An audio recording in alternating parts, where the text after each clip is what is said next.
जब ब्रह्मा बांट रहे थे स्वर्ग और नरक, सतयुग आया, सीधा बोला मुझे 100% स्वर्ग चाहिए। ब्रह्मा मुस्कुराए, फिर आया त्रेता युग, उसने भी वही मांगा, स्वर्ग ही चाहिए। ब्रह्मा बोले ठीक है।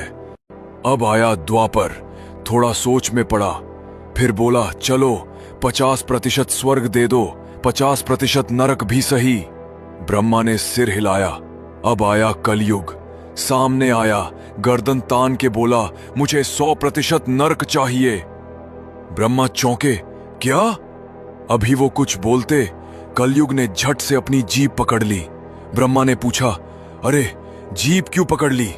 कलयुग मुस्कुराया, बोला यही तो मेरी सबसे बड़ी कमजोरी और सबसे बड़ा अस्त्र है। इसी जीभ से लोग झूठ बोलेंगे, निंदा करेंगे, पाप करेंगे, लेकिन इसी जीभ से